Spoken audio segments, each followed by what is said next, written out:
이슈앤 상식 4호로 시작하도록 하겠습니다. 먼저 핫 이슈 시사상식 칼럼입니다. 여성의 날임에도 불구하고 양성평등지수는 어처구니 없을 만큼 낮은 수준이네요. 자, 고령화로 인해서 생산 가능 인구가 감소하고 있습니다. 이거 어떻게 해결할 거예요? 뭐 통일되면 북한에서 사람들이 많이 오면 해결될 수 있을 거라고 생각하십니까? 현재 유일하게 가능한 방법은 여성 인력을 활용하는 것입니다.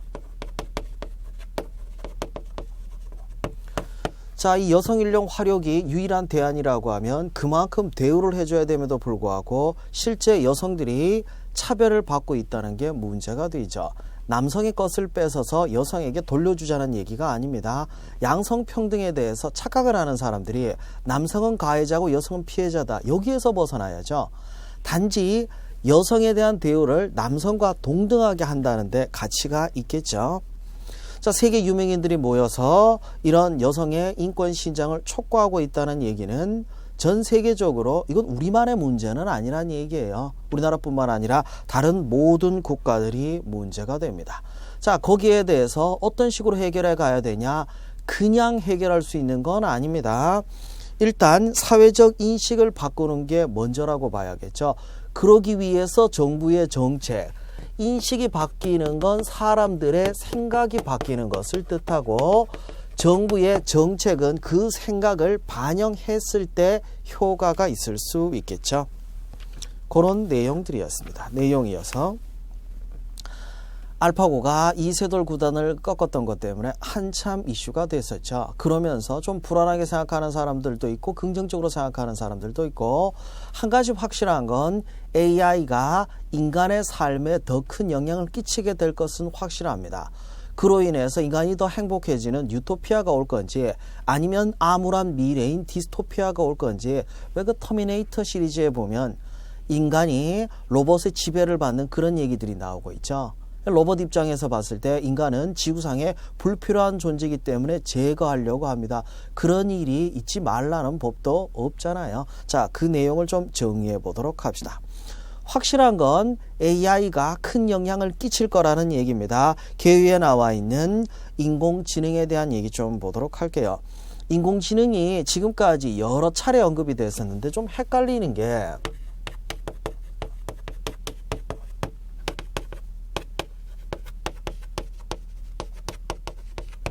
인공지능은 뭐고 슈퍼컴퓨터는 뭐냐?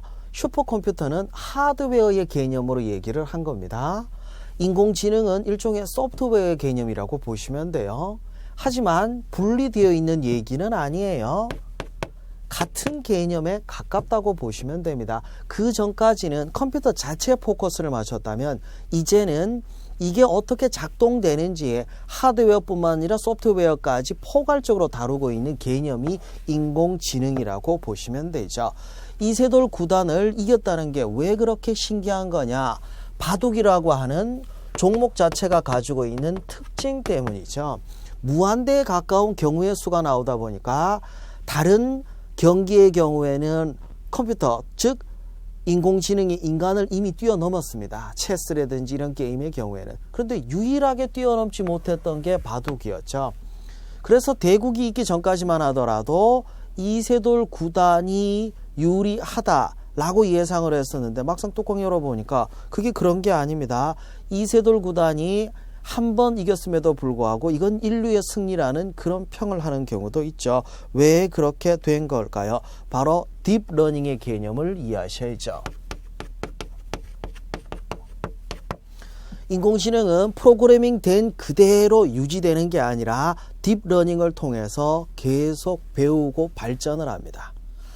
자, 인간은 배울 수 있어요. 하지만 컴퓨터의 경우에는 배우는 기능은 없었습니다. 단지 이제 프로그래밍 된 것만 잘 수행을 했었죠. 그런데 딥러닝을 통해서 주어진 데이터에 그냥 반응한 게 아니라 스스로 판단하고 추론하는, 이걸 학습 능력이라고 하죠. 그래서 짧은 시간에 엄청난 발전을 이루게 됐습니다. 이런 식으로 가다 보면 인간을 뛰어넘지 않을까, 그 개념으로 나온 용어가 특이점이라고 하는 용어죠. 인간 지능을 뛰어넘는 그 순간입니다. 그렇게 뛰어넘게 되면 인간은 어떻게 될까요? 인간은 불필요한 존재가 될까요? 자, 전망과 관련해서 산업혁명 얘기가 나와 있죠. 이 산업혁명이 어떤 영향을 끼쳤는지 얘기를 좀 보도록 합시다. 산업혁명 당시에 불필요한 노동력들이 너무 많았죠. 왜 그러냐면 그 전까지는 인간의 힘으로 했었는데 전기기관이 대체해버렸거든요. 인간이 필요가 없어요. 불필요한 노동력이 돼버립니다.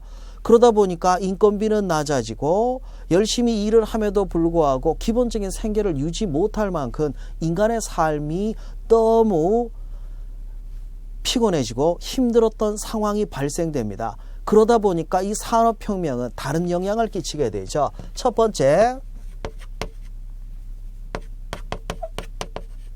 러다이트 운동입니다.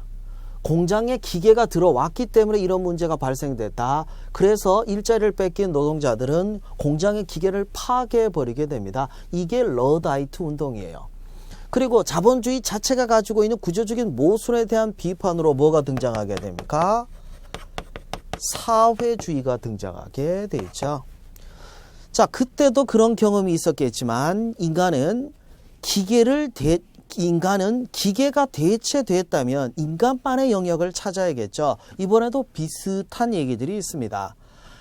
인공지능에 의해서 대체될 수 없는 인간만이 할 수 있는 창의적인 직업을 갖지 않으면 언제든지 대체될 수도 있을 것 같네요. 향후에 일자리가 엄청나게 줄어들 거라고 하죠. 그 전망과 관련해서 학자들은 미래를 어떻게 준비하느냐에 따라서 달라질 거라고 얘기를 합니다. 인간만이 할 수 있는 창의적인 일에 집중을 하라. 그렇지 않으면 언제든지 인공지능에게 일자리를 뺏길 수도 있다라는 얘기를 하고 있죠. 그러면 미래는 어떻게 될 것이냐? 현재 사는 사람들이 어떻게 준비하느냐? 미래를 준비하는 현재 사람들의 몫이라고 결론을 짓고 있습니다. 다시 말해서 인간에 의해서 미래는 밝을 수도 있고 어두울 수도 있고 그건 결국 사람의 몫이라는 거죠. 혹시나 터미네이터를 보다가 불안감을 느끼신 분이 있다면 그 대한 얘기에 관심이 있을 것 같네요. 인공지능이 인간을 위해서만 쓰일 필요가 있겠죠. 하지만 인공지능을 설계하고 방향을 잡는 건 또 인간이란 말이에요. 인간에 의해서 또 다른 잘못된 도구가 될 위험성이 있는 것도 현실이긴 합니다. 그래서 전문가들의 또 다른 얘기가 인공지능이 발전한다 하더라도 윤리적인 법적인 제재가 필요하다. 그걸 지금부터 논의하자는 거죠. 실제로 전쟁용 로봇들이 이미 등장하고 있습니다. 여기에 인공지능이 결합된다면 사람을 기계가 죽이는 우리가 터미네이터에서 보던 그런 일들이 실제로 일어날 가능성도 있죠. 그럴 바에는 인공지능이 없어야 되지 않겠냐. 미리 준비한다면 인공지능이 더 긍정적인 방향으로 쓰일 수 있겠죠. 용어 정의되어 있는 인공지능, 알파고 그리고 특이점 다 많이 언급된 특히 알파고의 경우에는 모를 수는 없겠죠. 이세돌 구단도 모를 수는 없겠죠. 이세돌 구단도 이번 대국 덕에 바둑에 대한 인기도 많이 증가했다고 하니까요. 자, 국회의원들이 날밤을 새면서 연설을 했습니다. 필리버스터 얘기 좀 보도록 할게요. 약탈자라고 하는 스페인어에서 유래가 됐습니다. 그러다가 이게 정치용어가 됐던 건 미국이었죠. 미국에서 여러 가지 방법으로 의사 진행을 방해하는 행위, 합법적인 방해 행위를 필리버스터라고 합니다. 자, 왜 필리버스터가 가치가 있는지를 말씀드릴게요. 민주주의, 특히 의회 민주주의는 기본적으로 다수결의 원칙을 따릅니다. 그런데요, 예를 들어서 의결 정족수가 300명이라고 합시다. 151명이 찬성을 하고 149명이 반대를 한다. 그러면 찬성 쪽이 많으니까 무조건 찬성으로 가야 된다라고 얘기할 수 있겠지만 반대도 149명이란 말이에요. 그러면 아무리 찬성 쪽이 많다 하더라도 이쪽으로만 가게 된다면 이게 잘못된 판단이 될 위험이 큽니다. 바로 다수의 횡포가 될 수 있겠죠.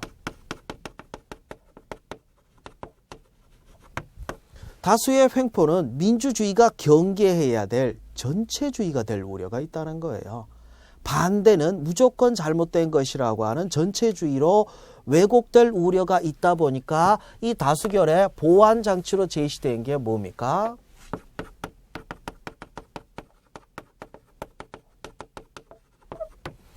다수결 제도를 유지한 상태에서 소수 의견을 어떻게 반영할 것인가? 합법적인 소수파의 의사 진행 방해. 그렇다고 해서 다수결을 부정하지는 않습니다. 이게 바로 필리버스터죠.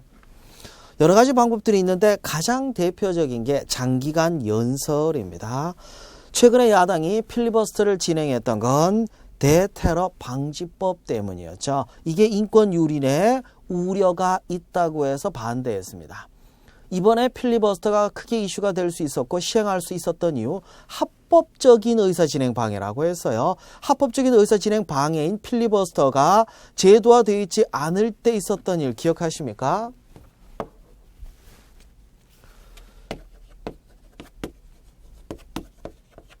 국회 폭력이었죠, 뭐. 회의장을 걸어 잠그고 단상을 점거하고 무슨 소화기통 가지고 난리치고 그랬던 거 기억하시죠? 이 국회 폭력을 방지하기 위해서 국회법을 개정했던 내용이 국회폭력방지법입니다. 그 법에 소수의 반대파라 하더라도 무제한 토론을 통해서 다수파의 의견을 저지할 수 있는 조항이 있죠. 그 조항이 바로 우리 법의 필리버스터 조항이라고 보시면 됩니다. 제적 기준으로 다수결의 경우에는 제적 과반 이상 출석에 출석 과반 이상 찬성이란 말이에요. 이렇게 되다 보니까 여당이 과반 의석 이상이다 보니까 밀어붙일 수 있습니다. 이걸 반대하기 위해서 야당은 전체 제적의 5분의 1 찬성으로 무제한 토론을 할 수 있습니다. 무제한 토론을 하게 되면 그러면 다수가 중단하면 되지 않냐. 중단하려면 5분의 3 이상 찬성, 그러니까 과반 의석에 가까운 여당도 이건 안 된단 말이에요. 5분의 3 이상이 되려면 사실상 과반이 아니라 그 이상의 의석을 가지고 있어야 되니까. 그래서 여당 입장에서 과반 의석이 넘는데도 불구하고 무제한 토론을 중단할 방법이 없으니까 이게 여당이 지금 현재 새누리당이 야당 시절에 도입을 추진했던 법입니다. 이제 와서 딴소리를 하고 있는데 어쩔 수 없는 것 같아요. 자기가 정권을 잡았을 때하고 반대파가 정권을 잡았을 때하고 입장은 좀 달라지게 되니까요. 어찌됐든 이번 필리버스터로 인해서 국민들의 관심을 갖게 되긴 했어요. 하지만 더민주당은 선거구 공백 사태의 책임을 우려해서 중단해버립니다. 그 부분이 저도 좀 개인적으로는 이해가 안 됩니다. 그럴 거면 뭐하러 이렇게 길게 필리버스터를 했는지 좀 이해가 안 가네요. 이번 필리버스터를 통해서 누가 이겼을까요? 그러면 결국 개정안이 아니라 원안 그대로 국회를 통과했다고 하면 여당의 승리일까요? 하지만 국민들의 관심을 가졌다면 야당의 승리일까요? 그 결과는 어디로서 판가름이 날까요? 총선이죠, 뭐. 총선을 통해서 국민들이 누구의 손을 들어주느냐가 결국 거기에 대한 결론이라고 보시면 됩니다. 현재 제정된 대테러 방지법에도 악용하지 않게 하기 위한 조항들이 꽤 있기는 합니다. 증거를 날조하거나 인멸했을 때 가중처벌하는 조항이라든지 인권보호관을 신설한다든지 이런 조항들. 이것보다가 더 중요한 거 법보다가는 아무래도 제도의 운영이 더 중요하지 않을까 싶네요. 그 정도 내용으로 정리하도록 할게요. 세 번째 탑 이슈, 데이트 폭력입니다.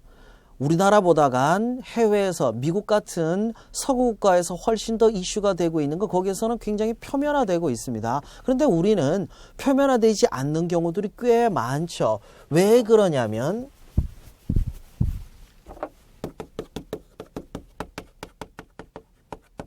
이 이름으로 덮여버리는 것들이 몇 가지가 있습니다. 사랑하기 때문에 때렸다. 가정에서 때리면 뭐가 돼요? 가정폭력. 애인들끼리, 연인들끼리 사랑해서 때렸다. 데이트 폭력. 우리 법은요, 어떠한 폭력도 용인하지는 않습니다. 학교 체벌의 경우에도 법적으로 허용된 조항은 절대 없어요. 심지어 국가의 형벌에서도 이런 신체형은 가보경장 이후로 폐지가 됐습니다. 기본적으로 폭력이라고 하는 건요, 인정할 수가 없어요. 그럼 데이트 폭력이나 가정 폭력도 인정해서는 안 되겠죠. 그래도 어떻게 사랑하는 사람끼리, 가족끼리, 아니요. 폭력은 폭력일 뿐입니다. 그건 범죄죠. 용인될 수 있는 부분은 아니에요. 특히 데이트 폭력은 연인 간의 폭력에서 끝나는 게 아니라 결혼을 하게 되면 가정 폭력으로, 그리고 결혼을 해서 애가 있으면 아동 학대까지 이어질 위험이 상당히 큽니다. 데이트 폭력의 유형을 보면 여러 가지가 있어요. 언어적인 폭력도 있지만 신체적, 성적, 행동 제약적 폭력도 있죠. 사례들을 읽어보시면 아시겠지만 과연 이게 사랑해서일까요? 사랑한다는 착각일 수는 있겠죠. 사랑한다는 착각이지 사랑이라고 포장해서는 안 될 것 같습니다. 자, 여기에 대해서 심각하게 생각을 한 서구 국가, 특히 영국 같은 경우에는 클레어법이라고 해서 그럴 가능성이 있는지 아닌지를 미리 상대가 확인할 수 있는 가정폭력 전과 공개 제도까지 도입했어요. 이건 사생활 침해가 아니냐? 아니죠. 사생활 침해가 아니라 폭력을 미연에 예방하기 위한 조치라고 봐야겠죠. 일단 범죄를 저지르지 않았는데, 저지르지 않았다 하더라도 그럴 가능성이 있다면 미연에 피해자를 보호하는 게 먼저가 아닐까요? 항상 법적으로 논란 많은 가해자의 인권이 중요한 것인가? 피해자의 인권이 중요한 것인가? 누구의 손을 들으실 겁니까? 물론 모든 인간의 인권은 중요합니다. 하지만 실제 범죄가 발생됐을 때는 이쪽이 피해자라는 걸 잊으면 안 되죠. 가해자의 인권은 보호하겠지만 가해자의 권리를 인정해 줄 수는 없습니다. 개인적인 견해일 수도 있겠지만 저는 피해자의 손을 들어주고 싶어요. 가해자의 인권은 2차적인 게 아닌가 싶네요.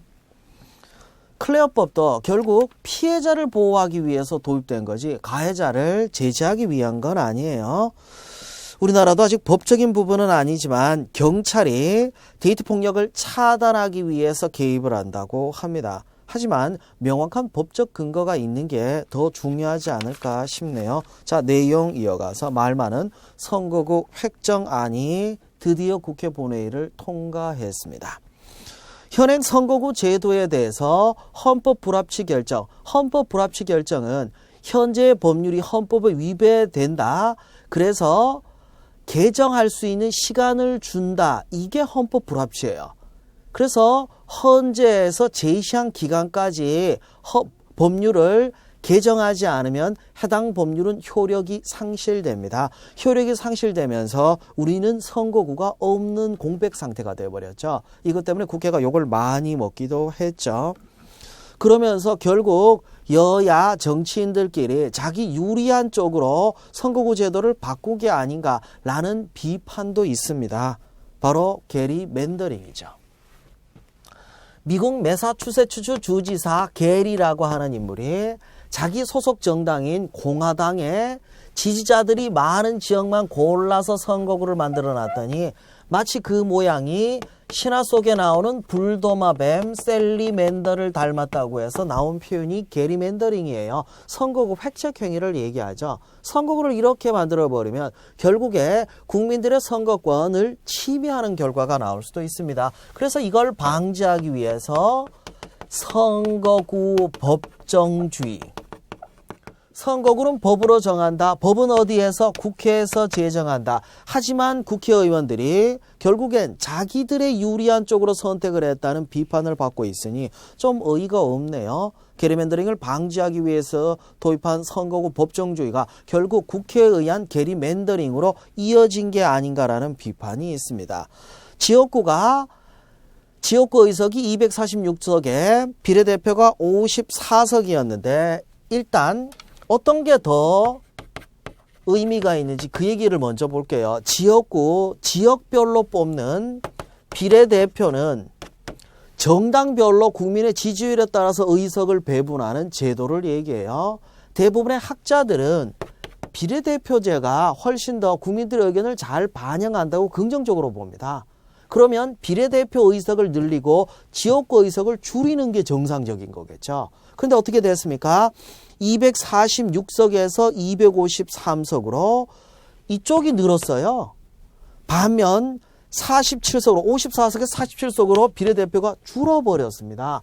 총 토탈에서 의석이 300석인 건 똑같은데 늘려야 될 비례대표를 줄이고 오히려 지역구 의석을 늘렸다는 것만 보더라도 국회가 지금 무슨 짓을 한 건지 그거 좀 어이가 없네요. 이번 조치에 대해서 반발도 있고 찬성도 있는데 지역별로 편차가 있긴 하겠죠. 지역별 편차가 왜 발생할 수밖에 없냐면 지역구가 있어요. 그런데 선거구가 지역구하고 딱 일치하지는 않아요.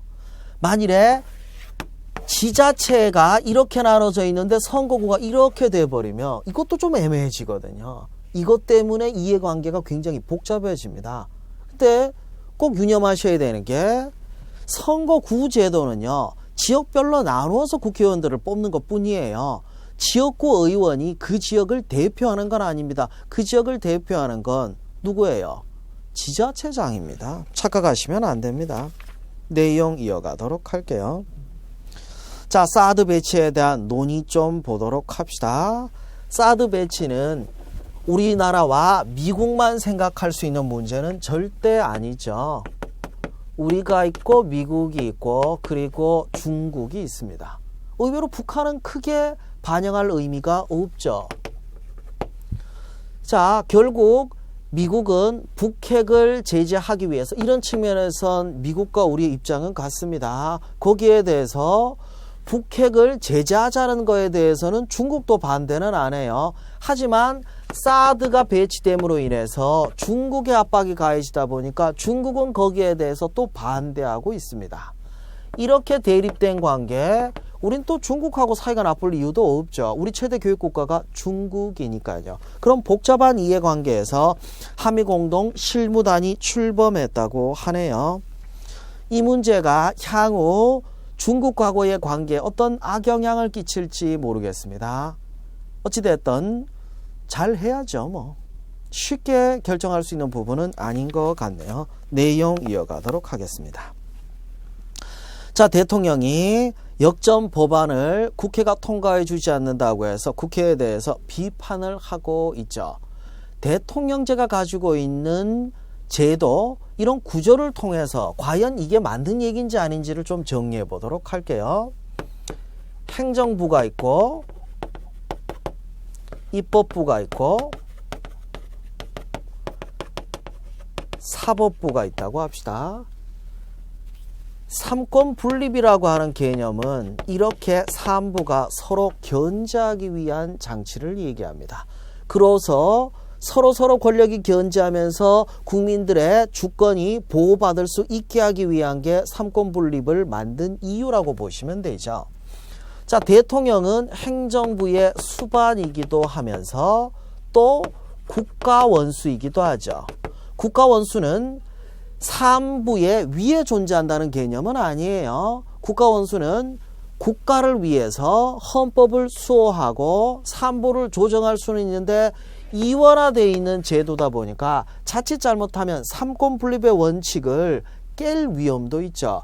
이번 비판이 국가를 수호하기 위한 국가원수로서의 권한으로서 한 거라면 이해가 되겠지만 자칫 잘못 행정부 수반으로서 한 게 되어버리면 자칫 잘못해서 행정부가 삼부의 우위에 있는 이런 문제가 발생할 수도 있겠죠. 거기에 대한 반발, 그리고 거기에 대해서 긍정적으로 보는 입장은 결국 국가원수로서 한 얘기인지 아니면 행정부 수반으로서 한 얘기인지 거기에 따른 차이가 아닐까 싶네요. 내용 이어가도록 합시다. 자, 북한 인권법에 대해서 여야가 왜 대립했는지 이해를 못하는 사람들이 있는데 몇 가지 조항들이 있습니다. 기본 원칙과 국가 책무와 관련해서 인권 증진이냐 평화 정책이냐 여기에 따라서 여당과 야당의 대북관이 조금씩 차이가 있죠. 경제 협력을 중심으로 해서 대북 관계를 남북 관계를 조금 더 풀어가려고 했던 게 지금 현재 야당의 입장이었고 여당의 경우에는 더 강경책으로 가려고 하다 보니까 이 조항에서 충돌이 일어났습니다. 그리고 인권기록센터를 법무부 산하에 둘 것인가 통일부 산하에 둘 것인가, 사실 이게 뭐 그렇게 중요하다고 그러는지 모르겠네요.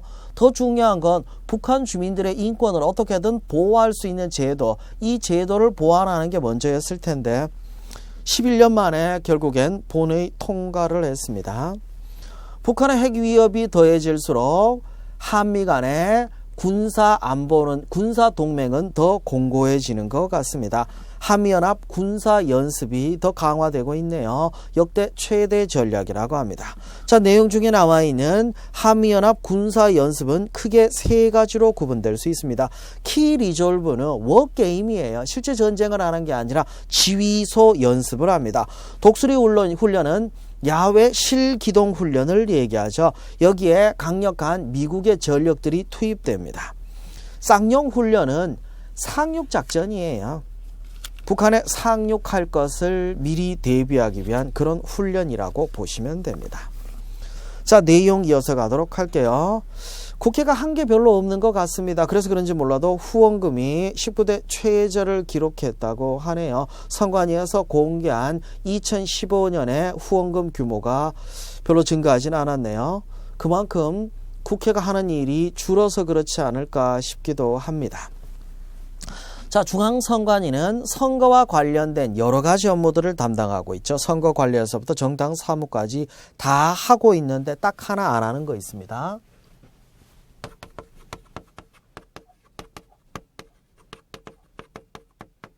자, 선거법을 위반했을 때 처벌해야 된다, 안 해야 된다. 재판은 어디서 합니까? 그거 오해하시면 안 돼요. 선거법을 위반했을 때 하고, 그리고 선거 무효, 이건 좀 다릅니다. 선거 자체가 유효냐 무효냐를 따지는 게 선거소송이죠. 선거법 위반은 형사소송이에요. 둘 다 어디에서 합니까? 선관위에서 안 해요. 법원에서 재판하죠. 검찰에서 기소하거나, 물론 중앙선관위에서 고발을 할 수는 있습니다. 그럼 검찰에서 넘겨받아서 검찰이 기소해서 법원에서 재판하는 상황이지, 선관위는 사법부가 아니거든요. 그런 내용들까지 정리하도록 하고, 이어서 나진 하산 프로젝트 중단 얘기 좀 이어보도록 할게요. 북한의 핵실험이 계속되면서 우리 정부는 북한에 대해서 제재할 수 있는 거는 다 하려고 하고 있죠. 개성공단이 중단됐을 뿐만 아니라 러시아, 북한, 그리고 우리가 함께 추진하고 있던 복합물류 사업인 나진 하산 프로젝트 중단을 통보하게 됩니다. 시험적으로 일부분 했었기 때문에 이 중단이 우리 기업에 큰 피해를 주지는 않을 거예요. 개성공단 중단 사태까지는 아닌데, 어찌됐든 북한이 핵을 계속 고집한다면 더 고립될 수밖에 없다는 걸 북한이 알아줬으면 좋겠네요. 내용 이어가도록 합시다. 경제산업편입니다. 두산그룹이 우리나라 대기업 중에서도 역사가 참 오래됐습니다. 100년이 넘어가고 있으니까요. 그만큼 오래되다 보니까 이제 2세, 3세를 지나서 4세 경영까지 하고 있습니다. 유독히 형제 경영이나 또는 장자 상속이 잘 유지가 되다 보니까 대기업 내에서도 트러블이 가장 적은 편이긴 해요. 적다고 했지 없다고는 얘기하지는 않았죠. 우리나라 재벌의 부정적인 측면을 보는 게 아닌가 싶네요. 4세도 넘어가면서 잘 될까요? 족벌 체제가 유지된다는 게 과연 잘 될 수 있는 근거인지 아니면 잘못될 거라는 증거인지 그건 잘 모르겠습니다. 하지만 한 가지 확실한 건 뭐냐면요.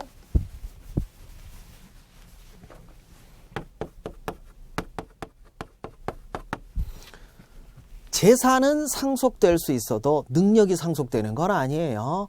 능력 중심 사회가 돼야 될 텐데 이게 재산 부의 상속이 이어지는 그런 형태가 된다면 부정적이지 않을까 싶네요. 두산은 소비재에서 중공업 중심으로 바꾸면서 지금 위기에 처해졌습니다. 위기에 처해진 상태에서 사세 경영으로 지금 바뀌게 되죠. 여기서 잘 해결한다면은 비판을 받지는 않겠지만 자칫 잘못 실수를 하게 된다면 이젠 재벌 경영 자체에 대한 비판으로 이어지지 않을까 그런 우려도 있네요. 자, 이어서 총성 없는 ISA 전쟁 얘기 좀 보도록 합시다. 왜 이게 문제가 되냐? 계좌 자체에 비과세를 하는데 혜택을 받을 수 있는 대상이 2,300만 명이란 말이에요. 엄청난 숫자다 보니까 엄청난 자금, 이 자금이 최대 150조에 달할 거라고 하죠. 어떤 기관이 유치하느냐에 따라서 판가름이 나지 않을까. 그래서 지금 금융권은 총성 없는 전쟁 중입니다. 대학교 후배 중에 한 친구가 진짜 오랜만에 연락이 왔어요. 뭐 은행에 다니고 있는데 왜 왔겠습니까? ISA 가입하라고요. 그리고 그냥 끊었어요. 왜 끊었냐면 현재 제가 ISA를 당장 가입하는 게 유리한 건지 아닌지를 모르겠습니다. 비과세 혜택이 있다고 하지만 사실 현재까지 나와 있는 걸로는 저도 긴가민가해요. 이렇게 혼란스러울 땐 한 템포를 기다렸다는 것도 방법이겠죠. 빨리 가입을 한다고 해서 별다른 특혜가 있는 것도 아니고 그렇다고 해서 늦었다고 해서 몇 달 늦었다고 해서 엄청나게 피해 입을 것도 없다면 조금 지켜보는 게 좋지 않을까 싶네요. 자, 이어서 일본의 엔화 강세입니다. 환율은 항상 상대적이에요. 엔화 강세라는 얘기는 원화 약세라는 얘기죠.